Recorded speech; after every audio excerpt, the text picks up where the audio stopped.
Bom, como a gente falou, hoje começa o tema novo. Os segredos das famílias felizes. Eu estou muito empolgado com esse tema. E eu sei que eu sempre falo isso, né? Eu sempre falo que eu estou empolgado com o tema e é verdade. Mas dessa vez é especial. Falar de família sempre é especial. Você já reparou como, por exemplo, quando tudo ao nosso redor está bem, tudo está dando certo, está tudo fluindo bem, mas a família não está, a gente está bem? A gente consegue ficar bem? Não. Agora, se tudo ao nosso redor não está funcionando muito bem, mas a família está bem ajustada, o convívio está bom, não importa os desafios que a gente tenha, a gente tem muito mais força, não é verdade? Sabe, a família, ela tem esse poder de ser uma base, uma força, um refúgio para nós. Ela é muito importante. Por isso eu realmente acredito que separar esse tempo do nosso dia, da nossa agenda, da nossa semana, para a gente refletir juntos sobre como a gente pode deixar isso que já é tão bom, a família, ainda melhor, ou investir para que que faz tanta diferença na nossa vida, esteja ainda mais alinhada, esteja ainda mais bem ajustada, é com certeza um tempo muito, mas muito bem investido. Quando a gente pensa em família feliz, o que vem à mente? O que vem na sua mente? Eu, quando penso em família feliz, eu normalmente penso naquelas propagandas de margarina. Sabe? Aquelas famílias tomando café juntas, todo mundo sorrindo, nenhuma criança fazendo manha, nada, assim, tudo funcionando muito bem. Ou a gente pensa, de repente, naquelas viagens, passeios que a gente fez, momentos gostosos que a gente viveu. Certamente, esses momentos de alegria, esses momentos de felicidade, eles fazem parte do que é uma família feliz. E quantos mais deles nós tivermos, maior é a sensação de felicidade. Mas família feliz é muito mais do que momentos. Não adianta nós termos esses momentos se nós não tivermos um convívio geral, saudável e harmonioso. Se o nosso relacionamento de forma geral não está funcionando bem, aqueles momentos de alegria que a gente vai ter vão parecer vazios. É como se a gente estivesse lá curtindo aquele momento pensando, daqui a pouco as brigas começam. Se fosse sempre assim. Então, uma família feliz é muito mais do que momentos felizes. Nós precisamos de um convívio saudável e harmonioso que faça com que a gente tenha cada vez mais momentos felizes e que eles tenham mais sentido. Porque não são eventos isolados, eles fazem parte de uma família que realmente encontrou um jeito de estar em harmonia, como um instrumento a gente cantou antes. Agora como, né? Como a gente pode conseguir para ter esse convívio harmonioso, agradável, saudável? Às vezes a gente tem a impressão que, por exemplo, quando a gente fala de casamento, o segredo é encontrar a pessoa certa. Eu acho que é uma das coisas que a gente mais ouve, e é o que mais está presente nos filmes, nas narrativas, nas histórias, nas séries. O que a gente precisa para, por exemplo, ter um convívio bom no casamento, é encontrar a pessoa certa, encontrar a nossa alma gêmea, aquela pessoa que de alguma forma nos complete, aquela pessoa que de alguma forma se encaixe com a gente. No convívio com os filhos, às vezes a gente tem a impressão que o segredo é a gente ter filhos bonzinhos, né? Porque tem filho bonzinho e tem filho pestinha. Tomara que os meus sejam bonzinhos. E aí às vezes a gente pensa, se meu filho fosse bonzinho que nem o outro, mas meu filho é uma loucura. Pessoal, não é esse o segredo do bom convívio. O segredo, o bom convívio, uma família feliz, não é uma questão de sorte, nem de destino, nem de genética, nem de encontrar a pessoa certa, é muito mais uma questão de se amoldar à pessoa que nós temos. É muito mais uma questão de lidar bem com os filhos que nós temos.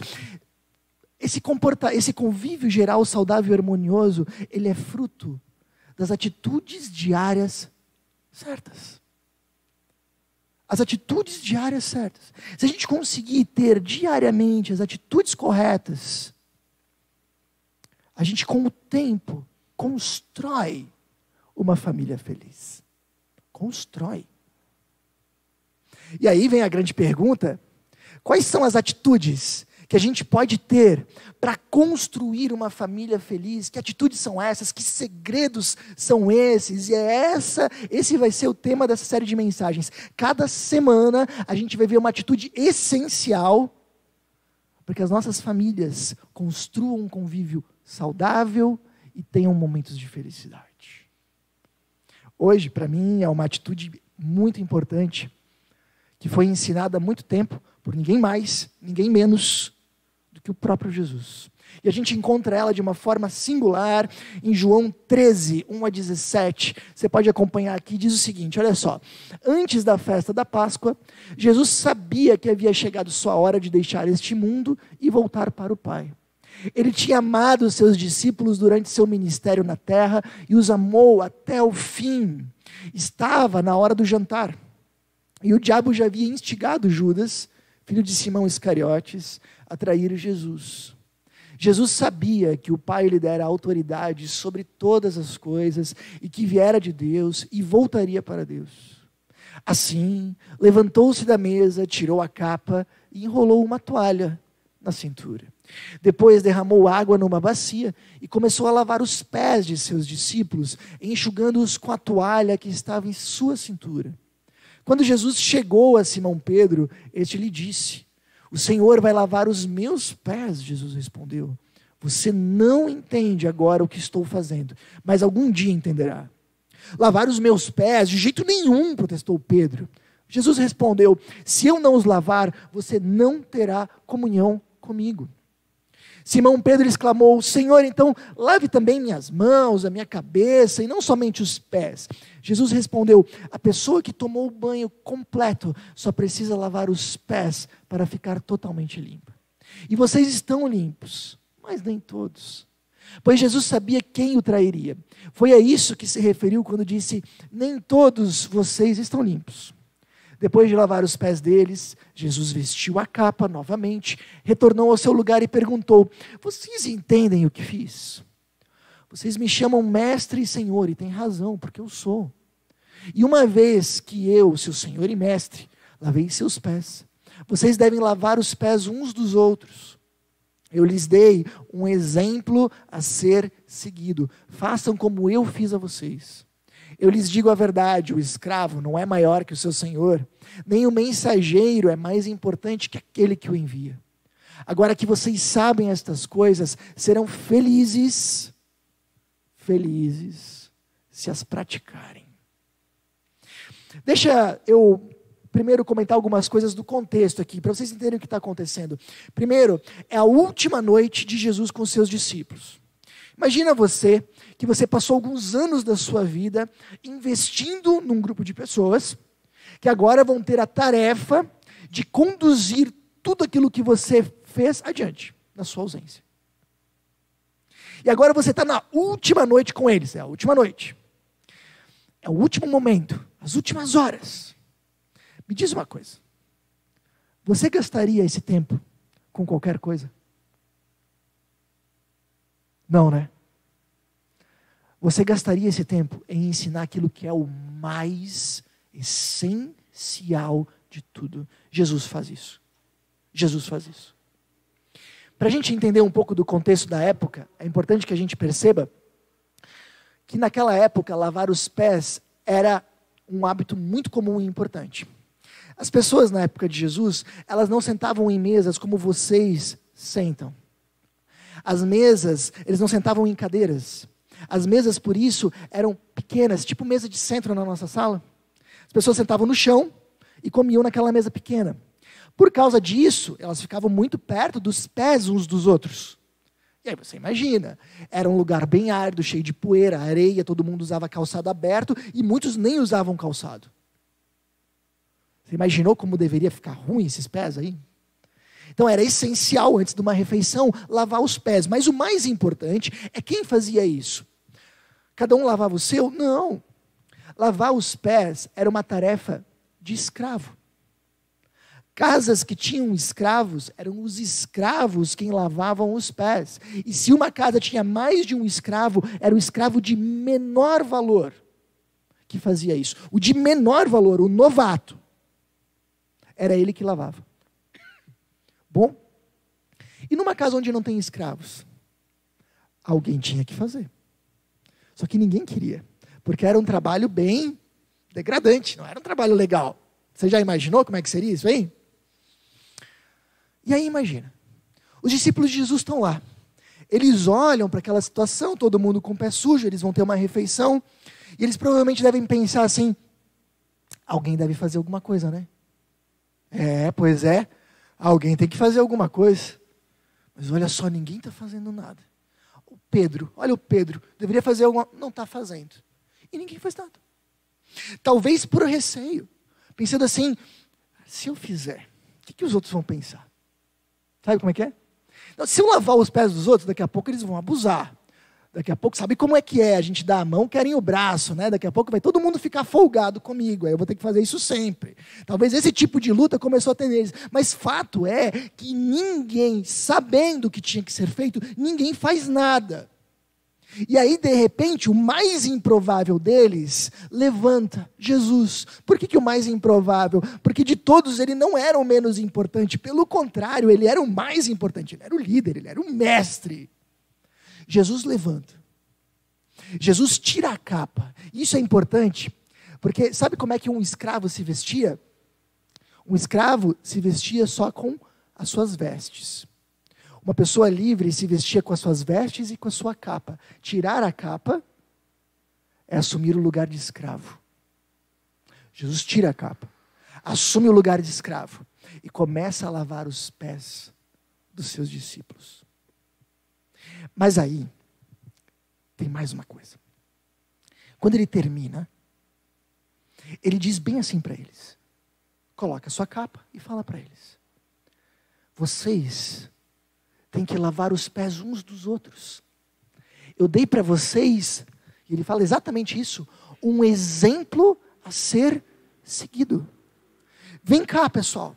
Será que Jesus está querendo falar que a gente precisa literalmente lavar os pés uns dos outros? É isso? Não.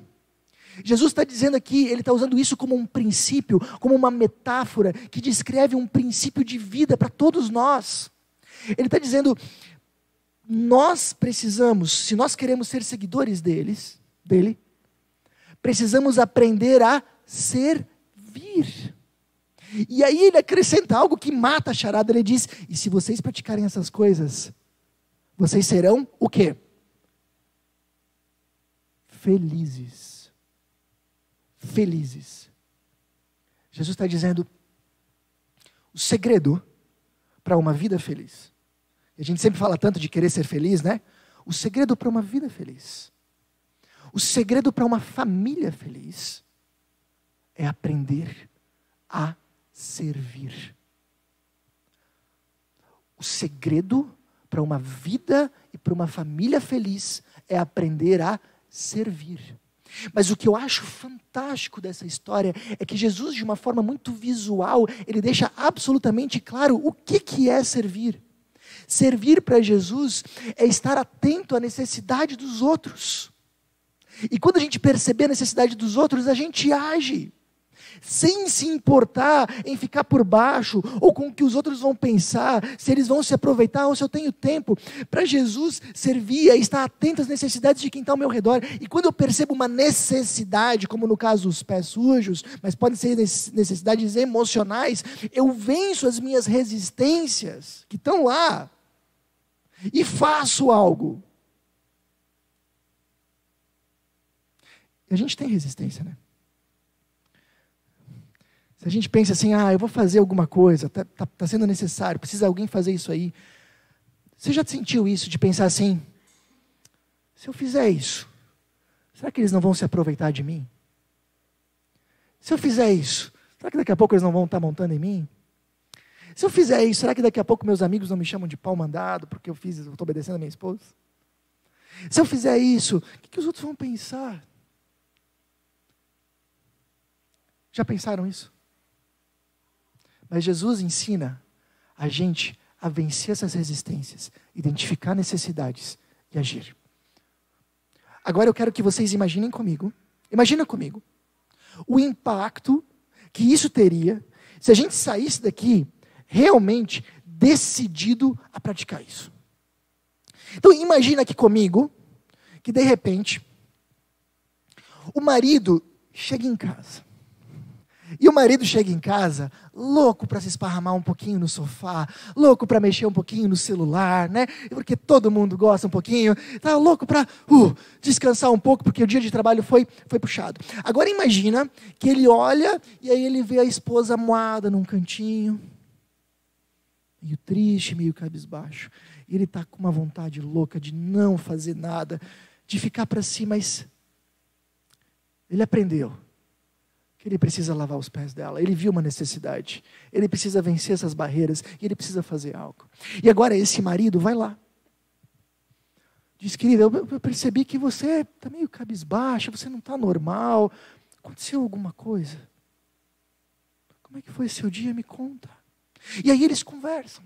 E ele abraça ela, e ele diz para ela o quanto ela é importante, e ele dá aquela atenção para ela, ele não liga o piloto automático, né? Só no não, ele está realmente conectado com ela. Imagina o impacto que isso teria para o casamento se ele fizesse isso frequentemente, diariamente. Agora imagina que a esposa chega em casa e ela vê o seu marido lá estatelado no sofá. E ele está cansado, é sexta-feira de noite, semana puxada, sabe como é que é? E ela vê que tem muita coisa para fazer, porque mulher sempre vê que tem muita coisa para fazer. Não consegue ficar desocupado, às vezes, do lado da sua esposa. Já viu isso? Mas a gente até fala para as crianças, né? Não diz perto da mamãe que você está entediado. Não fala isso. Isso é muito perigoso.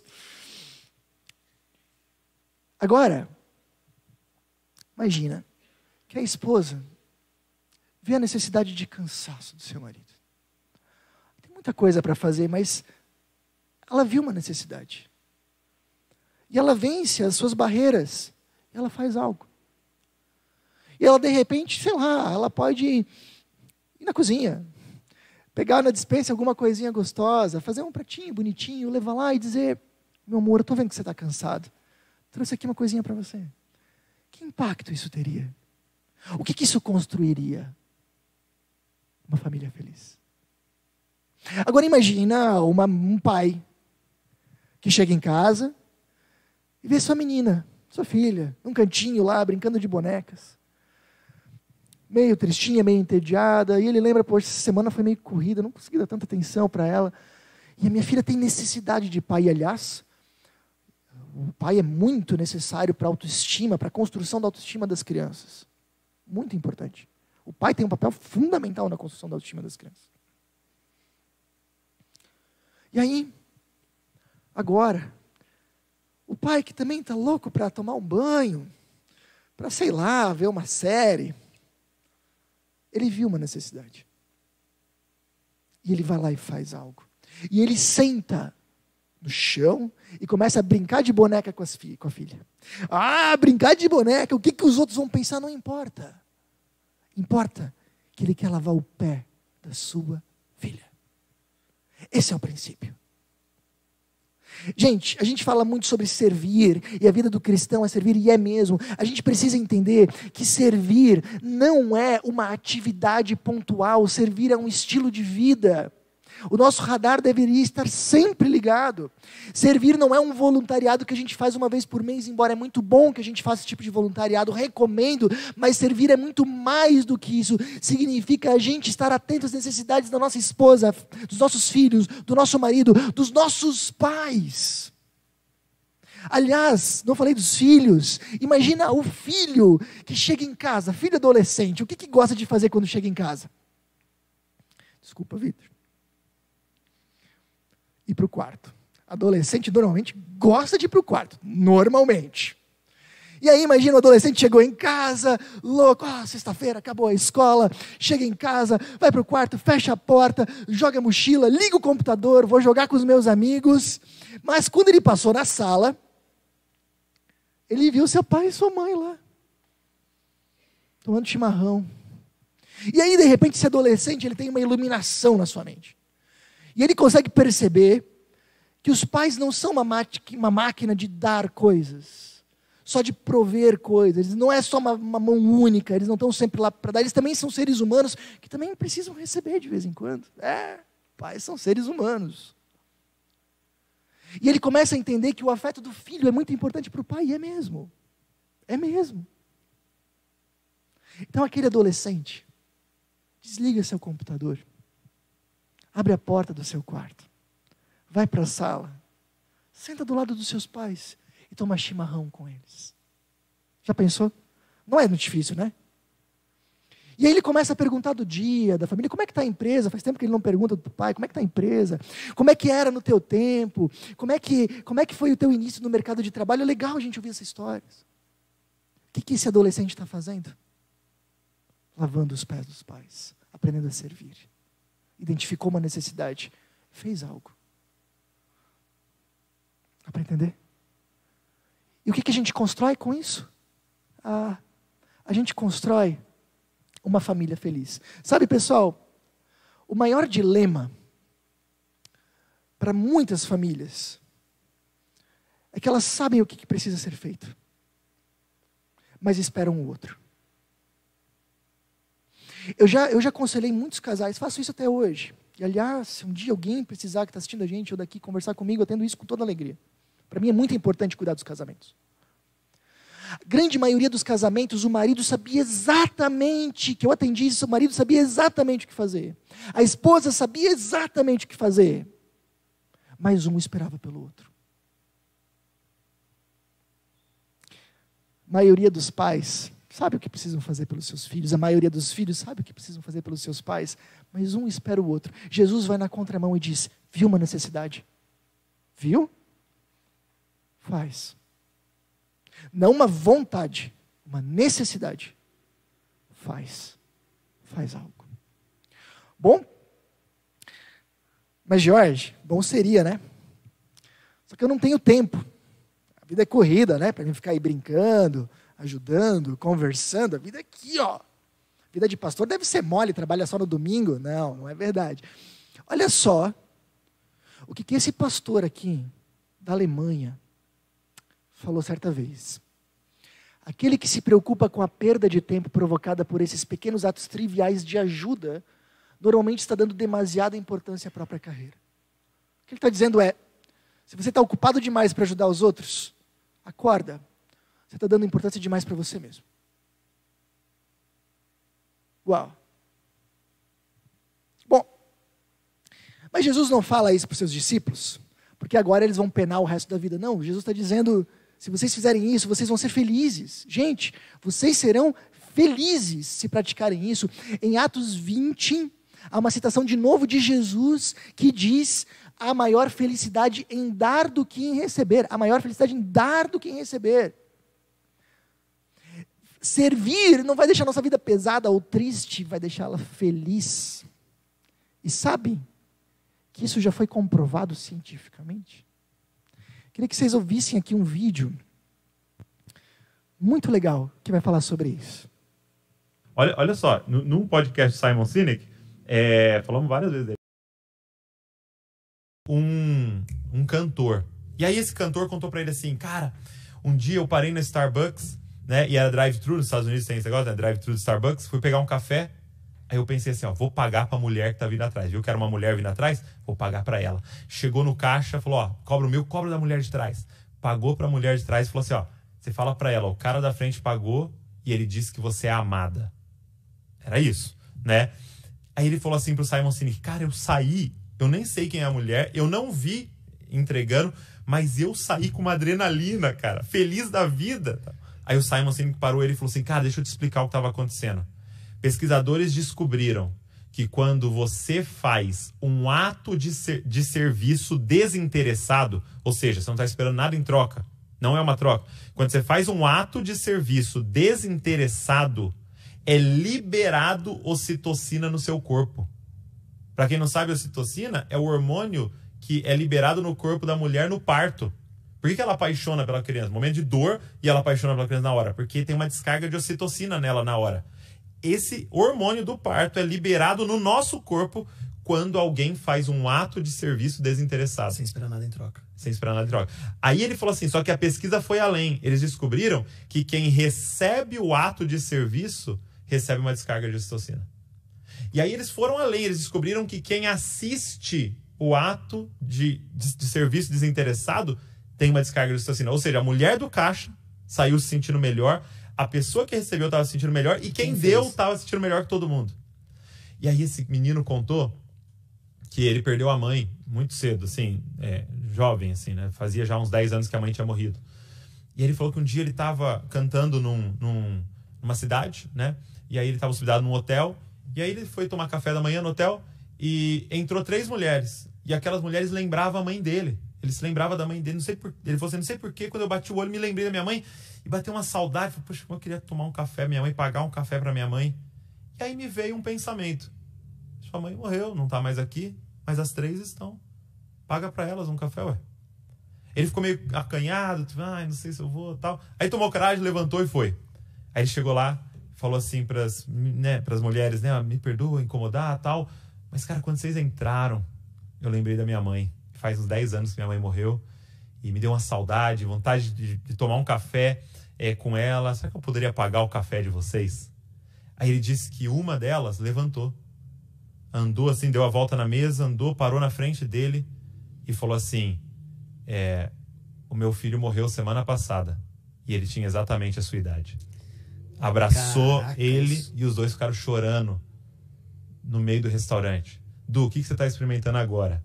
Uma descarga de ocitocina. Tô nisso mesmo. Você está ocitocinado agora. Eu tô com uma descarga de ocitocina e cada pessoa que está aqui nessa live tá com uma descarga de ocitocina. Por quê? Porque a gente foi feito para servir. Isso é cura. Cara, você tá num momento de depressão, depressivo, num quadro, você tá ansioso, você quer saber como melhorar? Serve alguém. Sem esperar nada em troca. Sem esperar nada em troca. Esse é o erro, né? Esse é o erro. A gente sempre espera algo em troca. E aí vem a frustração. Eu fiz... Não falou nem obrigado. Falou nem obrigado. Quando cara, precisar... Faz. Melhor é dar do que receber, Jesus disse. Por quê? Porque, cara, você imagina Jesus indo por toda parte curando, quanta ocitocina ele experimentava por dia? Absurdo.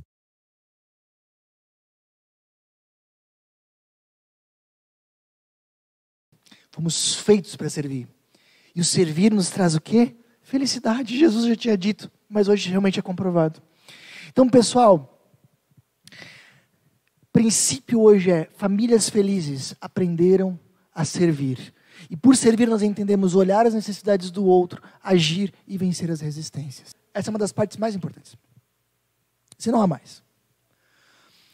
Tudo bem, Jorge. Eu vou sair daqui e vou servir.